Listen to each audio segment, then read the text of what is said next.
प्रधान की कुर्सी गई, बस्ता जगह गांव की सियासत में बड़ा उलटफेर। नमस्कार, आप देख रहे हैं हमारी खास इंडिया न्यूज ताजा और मैं हूं आपका अपना शुभम यादव। आज हम बात करेंगे एक ऐसे गांव की कहानी की जहां सत्ता की कुर्सी अचानक हिल गई। जी हां, गांव के प्रधान की कुर्सी चली गई और अब बस्ता यानी प्रशासनिक फाइलों का जिम्मा किसी और के हाथों में पहुंच गया है। आखिर क्या है पूरा मामला? कैसे एक मजबूत प्रधान की पकड़ ढीली पड़ गई और आगे गांव की राजनीति किस दिशा में जाएगी? आइए इस पूरी रिपोर्ट में विस्तार से जानते हैं। भाग 1, गांव की सत्ता और प्रधान की ताकत। भारत के गांवों में प्रधान की कुर्सी केवल एक पद नहीं बल्कि सामाजिक और राजनीतिक प्रभाव का प्रतीक होती है। पंचायत राज व्यवस्था के तहत प्रधान गांव के विकास, योजनाओं के क्रियान्वयन और सरकारी फंड के उपयोग का मुख्य जिम्मेदार होता है।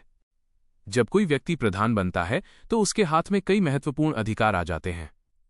विकास कार्यों की स्वीकृति, सरकारी योजनाओं का चयन और वितरण, पंचायत बैठकों की अध्यक्षता, गांव की समस्याओं का प्रशासन तक पहुंचना।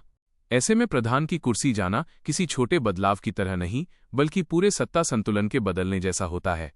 भाग 2, कैसे गई प्रधान की कुर्सी? सूत्रों के मुताबिक इस गांव में पिछले कुछ महीनों से विकास कार्यों को लेकर असंतोष बढ़ रहा था। ग्रामीणों का आरोप था कि शौचालय निर्माण अधूरा छोड़ा गया, सड़क निर्माण में घटिया सामग्री का इस्तेमाल हुआ, मनरेगा मजदूरी का भुगतान समय पर नहीं हुआ। ग्रामीणों का कहना है कि कई बार शिकायतें ब्लॉक स्तर तक भेजी गईं। अंततः मामला जिला प्रशासन तक पहुंचा। जांच बैठी और जांच रिपोर्ट में कई अनियमितताएं सामने आईं। प्रशासन ने कार्रवाई करते हुए प्रधान को कारण बताओ नोटिस जारी किया। जवाब संतोषजनक न मिलने पर प्रधान को पद से हटा दिया गया। इसके साथ ही पंचायत का बस्ता यानी दस्तावेज और वित्तीय रिकॉर्ड अस्थायी रूप से सचिव के नियंत्रण में दे दिया गया। भाग 3, ग्रामीणों की प्रतिक्रिया। हमारी टीम ने गांव जाकर लोगों से बात की। एक बुजुर्ग किसान ने कहा, हमें विकास चाहिए, राजनीति नहीं। अगर काम सही नहीं हुआ तो कार्रवाई तो होनी ही चाहिए। एक महिला स्वयं सहायता समूह की सदस्य ने कहा, प्रधान जी ने वादा बहुत किया था लेकिन काम आधा ही हुआ। अब उम्मीद है कि नई व्यवस्था में पारदर्शिता आएगी।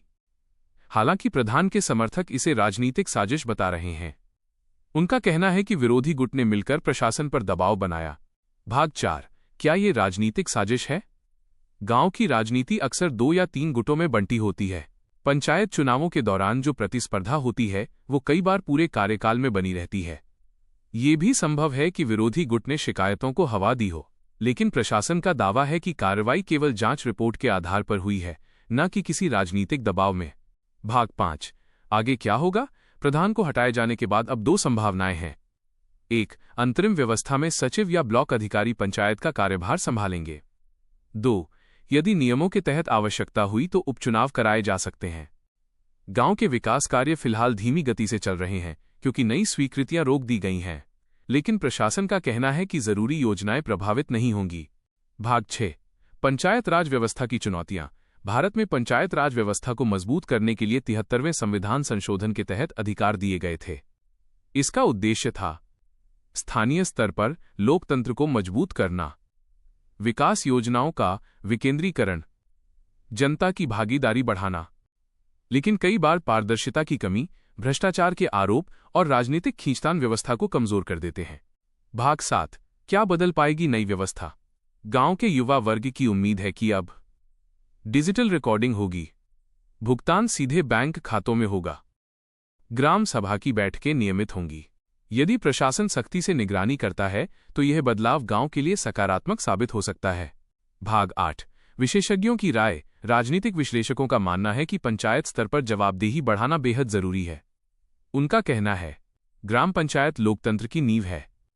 यदि यहां पारदर्शिता नहीं होगी तो ऊपर की व्यवस्था भी प्रभावित होगी। भाग 9, निष्कर्ष। प्रधान की कुर्सी जाना केवल एक व्यक्ति का पद खोना नहीं बल्कि पूरे गांव की सत्ता संरचना का बदलना है। ये घटना एक संदेश भी देती है कि यदि काम सही नहीं होगा तो कार्रवाई होगी। जनता की आवाज सुनी जा रही है, प्रशासन जवाबदेही तय कर रहा है। अब देखना होगा कि आने वाले दिनों में गांव की राजनीति किस करवट बैठती है। क्या नया नेतृत्व विकास की रफ्तार तेज करेगा या फिर राजनीतिक खींचतान जारी रहेगी? नमस्कार, धन्यवाद।